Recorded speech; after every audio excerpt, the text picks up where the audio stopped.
shouldn't lose yourself just because you're in a relationship with someone. Like, you should still want to do things that you personally enjoy. You should always be trying to improve yourselves. What's up, Flourishing fam? Welcome back to my channel. Welcome to Flourish with Delores, where flourishing is about progress and not perfection, honey. And in today's video, we are doing another Ask the Farmers. In the last video, I called it car chat, but we're not always gonna be in the car.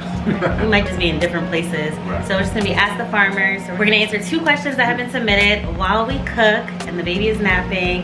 And just a little background, we've been knowing each other. We've been knowing each other for 14 years.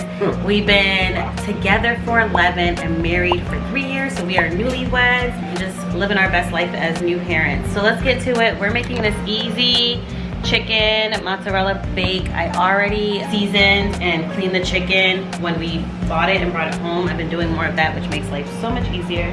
Maybe you can cut these tomatoes, which makes life so much easier because I got a whole baby now. So and then also too, I'm trying to get myself in the flow of getting ready for work. So just trying to make life as easy as possible. I'll let Charles do the tomatoes. Do you want to do the tomatoes or do you want to spread the sauces? Tomato. He wants to do the tomatoes. So we have a bunch of questions submitted and they're organized by category. Today we're gonna hit one of the scenario categories, and then if we have time, we'll do one of the questions. So, ready for your first scenario, Dr. Farmer? Always ready. There are 3 scenarios that we have submitted so far. Pick numbers 1 through 3. 1 through 1. 1, okay. We'll start in order. All right, so here's a scenario, y'all. I have been talking to this guy since October 26th. There you go. No, I'm just trying to think like last October, so it's March. Ah. So they've been talking, this was submitted around like April-ish. So they've been talking for like, at the time, like for 5 months. So I've been talking to this guy since October 26th. I'm in college and he graduated last year in May. So we are long distance. I know the struggle, girl. Long distance. It ain't easy. Yeah, buddy. It ain't easy. Check out our dating while long distance video. Pop it right there. We are just dating and we have not established being exclusive. Yeah. Like Charles said, that is a problem. I'm gonna tell you a little background story after I finish this scenario. We communicate every day and I have not noticed any red flags. Everything has been going pretty well. However, I am feeling very conflicted with how to move forward with the situation because I'm starting to feel very clingy. And I have been going to therapy trying to work on myself to deal with it better, but it is conflicting with the relationship. So my question is, do you think you can work on yourself and be in a relationship at the same time? A lot of information to back up. Yeah, I mean, I think your question without the background, of course, yes, like we're constantly working on ourselves. We're never gonna arrive to our final perfect person. I think once that happens, then our lives are basically over. So you're always gonna be working on yourself. I think that is totally okay. I mean, I'm clingy with my man, but I think the problem is with all love and respect, because you guys aren't exclusive, it is hard to come off as clingy without that. But I guess it depends, like what is the depth of your clingy, because you did say you're in therapy. Is it like extreme where it's coming off like you're doing too much, whether you're in a relationship or not, like smothering? Or is it natural because you miss him and you want to be around him and that's who you want your man to be? So I think that is something to think about with that. So my thoughts are this. Number 1, why are you not exclusive? My thing is this. If you're in a long distance relationship with someone, which requires probably even more effort and time and commitment than if you guys were in the same area, like, why not be exclusive? I don't know, I don't get it. I mean, like, if you, what is the reason? Yeah, because I'm Rashid, like, insert Cardi B, what is the reason? What was the reason? What was the reason? I have no idea what that reference is whatsoever. But I know who Cardi B is, but I must have missed that song. No, it's it was when she was in Love and Hip Hop and she was yelling at somebody and she was like, what is the reason? Like, what was the reason for whatever it was that they were doing? You don't love hip hop? It's a meme. Yeah, Everybody long time ago. I keep my man hip to what's going on, and my college students keep me hip. I'm glad somebody does, otherwise I'd be lost. Anyway, yeah, I think the first and foremost is asking the question, why are you not, exclusive? And I'm like, if you're in a relationship with someone, you would think that the purpose would be because you guys, want to build a relationship and you know, depending on your age and stuff like that, are working towards something like longer term. And if you're not committed to one another and around dating other people, it's like, well, why are we going through this effort, especially when we don't even live in the same area? So I think that's the first question. First has been the answer. Yeah, and so to stick with the exclusive thing really quickly, you guys have been talking since October. He graduated in May. Yeah. Oh, yeah. So you had November, December, January, February, March, April, May, 7 months before he was off your campus. So I feel like if he wanted to be exclusive, yeah, he would have made it somebody not serious exclusive. So I don't know if it's worth wasting your time. Long distance is already hard. Yeah. I think it is great that you guys talk every day, but it makes me wonder, like, is he talking every day because for companionship, like for a buddy, for friendship? Because I feel like if he really wanted to make things exclusive, you know, you guys would be. Yeah. So I don't know, sis. I'm not feeling him. I mean, I don't know him, but I'm not feeling the situation for you in terms of being able to move forward and be in a relationship. Because he had enough time to know if he was gonna want to be exclusive with you. And a little background about us, because this is like so similar to our situation. We started dating in January of his senior year, and he graduated in May. Well, we started maybe talking like October, so similar. Yeah. And then he asked me to be his girlfriend in January, so 2 months later. And then he graduated in May, and even when he was like that time we had between January and May, and I knew we were going to be long distance, I kept telling him, like, we have to spend as much time as possible so we have like a foundation, so when we are long distance, we know what we're working for, like we know why we're holding on to our relationship. Because it's hard, like 21, like, you know, you move back home, you know, it's hard. So it was important for that to happen. And there was even challenges even within that, but that, like, building that foundation was so important. I agree. No, I agree.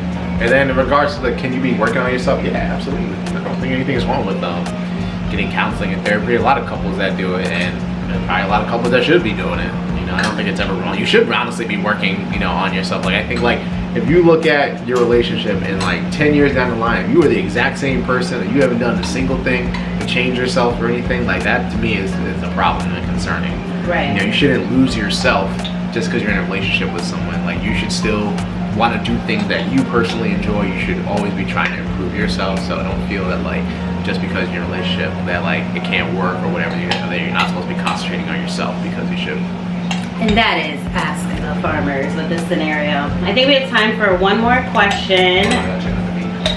The baby looks like she's waking up a little bit, so we're gonna do that and then try to do one more question for this today's video. Show you guys what I'm doing. All right, you wanna come back in the frame, baby? Yeah. Get this in the oven and then we'll answer that last question and I'll feed her. So we have different categories. Baby girls up, say hi, baby girl. We have different categories: marriage, attraction, dating, gender-based, and general. What category would you like to take from today? Did we do marriage right here? No. We did. Okay, let's do that. Okay, 1 through 6? 4. 4. Why do you think marriage is not valued as much in today's society versus back in the day? That's a really, really good question. Yeah. I'm glad whoever asked it. That was a really good question. Yeah. I don't have the answer. No, I'm just I don't know. You gotta stay on the frame. Yeah, I don't know. I mean, I think part of it, I guess, is like certain traditional kind of ideals are maybe not as much emphasized. Like, for example, like, I feel like, you know, our parents' age growing up, like, it was, you know, you get married, you get a house, you have a child.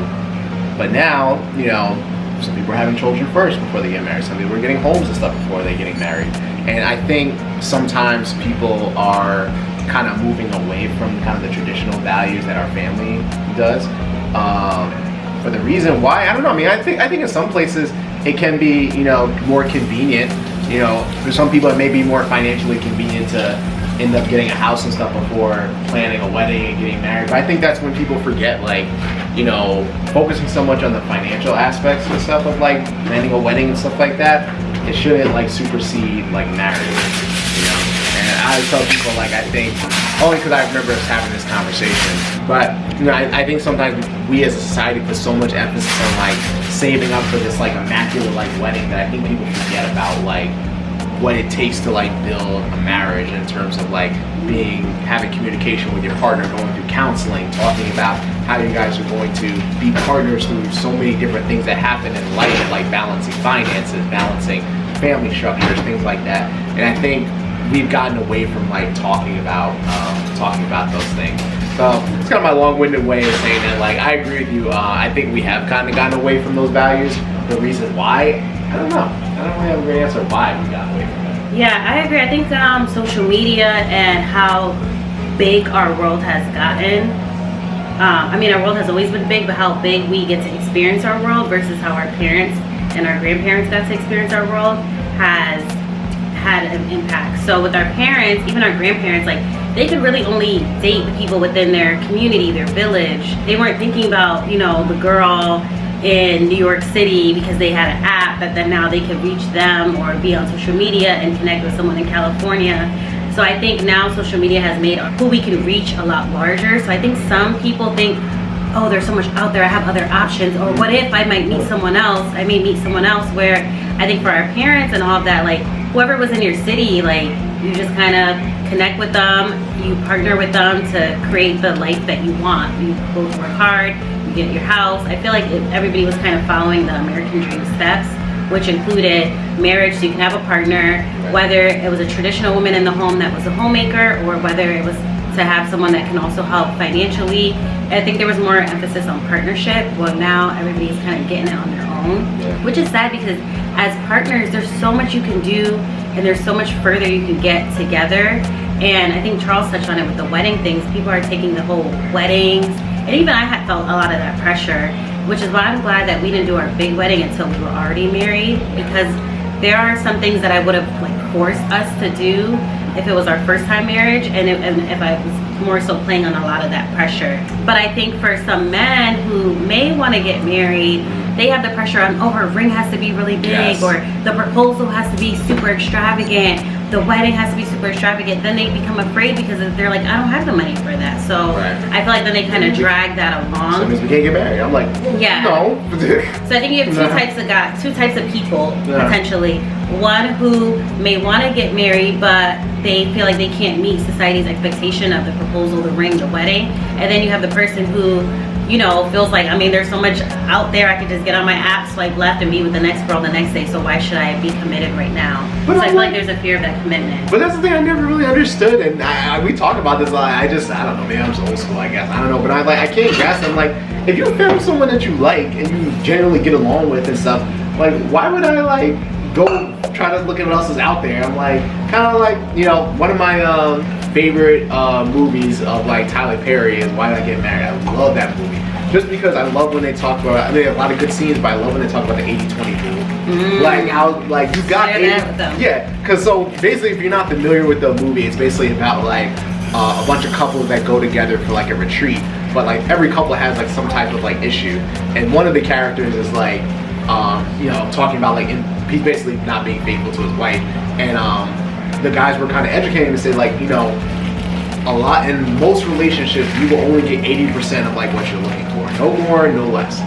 But what happens is, like, when you're kind of looking around because you're not happy because you didn't get that 20%, you're gonna see that 20 somewhere else and thinking you're leaving for more, but you only just left for 20, so you basically left a good 80 for 20, so you really didn't make out at all. And I think a lot of people, you know, think that way, but it's like, you know, no relationship is perfect, but if you found the person that checks off like the overwhelming majority of your boxes and no red flags, like, that might be about as best as you're ever gonna get in life, because, you know, no one's perfect. So that's what I'm saying. Don't be afraid of commitment. Absolutely. And I think throughout this series I really want to share a little bit more about myself and Charles, and this kind of connects to the long distance question. So when Charles and I were long distance, you know, like that 80-20, like, I'm thinking I have this amazing guy, but he's not in town. So then your mind starts getting tricked up, okay, but what about other guys that are in town? But like, why would I leave my amazing guy just for this 20% of being with someone that's in town when our long distance is so temporary? So, you know, that's just an example of the whole 80-20. Right. But that's it, y'all. We gotta feed our baby, finish the cooking, and do bedtime, bath time, all that good stuff. But I hope you enjoyed this, and we'll do more. Please DM me questions. You know, put questions in the comments or get our thoughts on things. Of course, we're not like experts. We're just two young people in love, just trying to do our best. So yeah, anyway, love y'all. Peace.